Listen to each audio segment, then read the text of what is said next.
पूर्व मंत्री श्री नकुल दुबे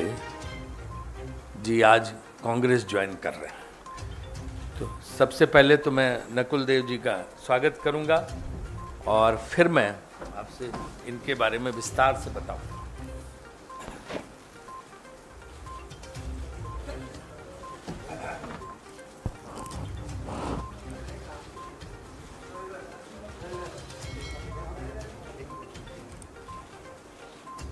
नकुल दुबे जी, जैसा कि आप जानते हैं कि उत्तर प्रदेश के अकेले मंत्री थे मायावती जी की सरकार में जिनके पास सबसे ज़्यादा विभाग थे। उनके पास ही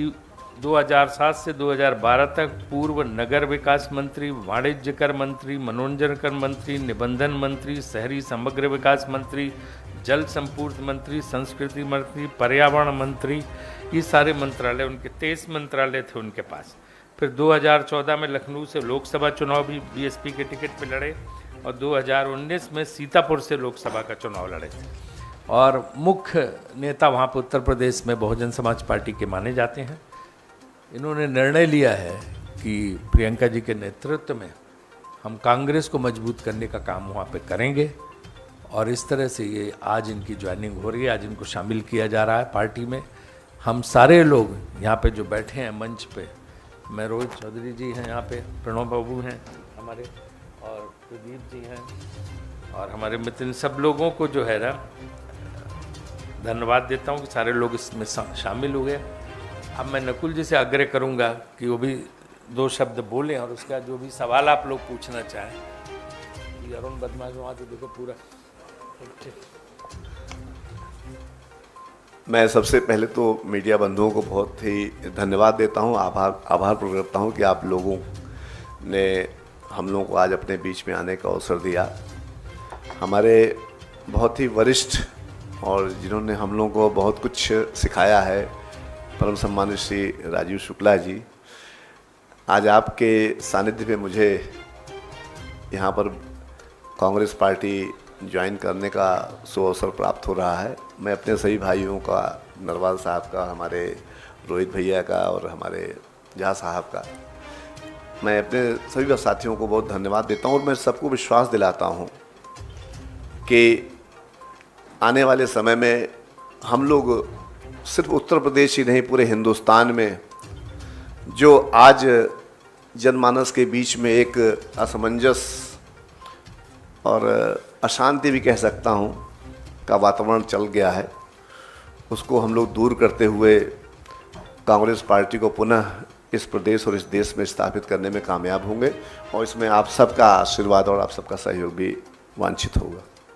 हाथ कभी छोटा था ही नहीं। अगर आप आज़ादी से लेकर के और आज तक भी देखें तो हाथ ने सबको आशीर्वाद दे करके और आशीर्वाद ले करके इस मुकाम तक पहुँचाया है कि आज हम लोग हाथ के माध्यम से सबकी चर्चा कर सकते हैं। हाथी नहीं, हाथी तो कोई नहीं छोड़ सकता। हाथी जो है वो उसको आप अगर चुनाव चिन्ह की बात कर रहे हैं या बहुजन समाज पार्टी, तो अगर आपसे आप बहुजन समाज पार्टी के बारे में पूछें तो बहुजन समाज पार्टी में हम लोगों ने अभी 2022 में भी काफ़ी परिश्रम किया है, लेकिन अब जो इस प्रदेश उत्तर प्रदेश की खास तौर बात करता हूँ क्योंकि वहाँ पर हम लोगों को कार्य करने का मौका काफ़ी मिला। आज उत्तर प्रदेश ने पूरे हिंदुस्तान को कांग्रेस पार्टी की पुनः ज़रूरत है और लोगों ने थोड़ी सी गलतियां कर दी हैं। अभी तो 8 साल भुगतते हुआ है, तो अब लोग 2024 के बाद न भुगते हैं, तो उसी संकल्प के लिए हम लोग कांग्रेस पार्टी का हाथ या दामन थामा है और इसी विश्वास के साथ थामा है कि हम लोग निश्चित रूप से आने वाले 2024 के बाद इस संपूर्ण जनमानस को एक बार शांति और जो उन्नति का वातावरण था पुनः देने में कामयाब होंगे। अब जहाँ तक 2022 का चुनाव हुआ है तो वो चुनाव चूँकि हम सब लोग भी उसमें संघर्षरत थे और पंडित श्री सतीश चंद्र मिश्रा जी के सानिध्य में मुझे करीबन 50,000 से ज़्यादा किलोमीटर यात्रा करने का मौका मिला। तो चुनाव तो हम लोगों ने पूरी ताकत से लड़ा, लेकिन परिणाम जो आया है वो निश्चित रूप से चिंतनीय है और हम लोग चिंतन कर भी रहे हैं। तो ऐसा कुछ नहीं लगा कि हम लोग, लेकिन अब जो वातावरण है देख करके, जो वोट परसेंटेज वगैरह है उन सबको देख के कहीं न कहीं को शक तो होता ही है।